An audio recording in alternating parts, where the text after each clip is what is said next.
Atëherë çuna, desha të blej një vidator sot online, edhe kontaktoha në këto reklama që dalin në Facebook sipër, 168 volt, Makita, DeWalt, dim që janë kineze, po nuk e di nëse e di shitsi që janë kineze apo jo.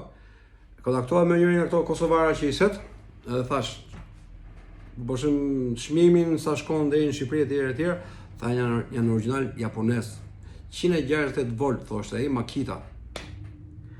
Dhe tentova t'ja shpjegoj që nuk ekziston 168 volt, një bateri kaq të vogël, nuk binden këmbë robi. Dhe po bëj këtë t'ja shpjegoj, të paktën dikujt si punon aty.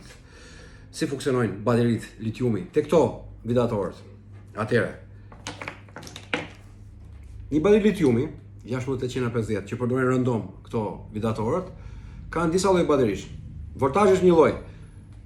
2000 mAh, pra 2 amper, 3 amper, edhe 1500 mAh. Kjo është e fundit s'bën për asgjë, fatikisht i përdorin cigaret elektrike. Tani, këto nominali këtyre është 4 volt, ku janë karikume deri në 4.2 volt. Llojet e tij 168 volt. 168 volt. Sa copë më duan mua? Sa copë më duan mua që të bëj 168 volt nga këto bateritë. Sa copë më duan? Kaq më duan. Po pritë s'mbaruam, thoshte 8 amper. Edhe këtë tjetër kështu. Pra, kaq bateri duan litiumi, dhe është goxha e rëndë, që ti të kesh 168 volt, 8 amper. Ta i vidatori jot. Pra, mik i dashur, nuk e di nëse ke idenë si funksionon voltazhi, edhe një herë, nuk ekziston një vidator 168 volt.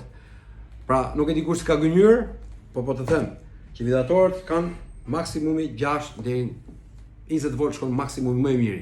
Kanë dhe BMS-n që rregullon bateritë, rregullatori i karikimit.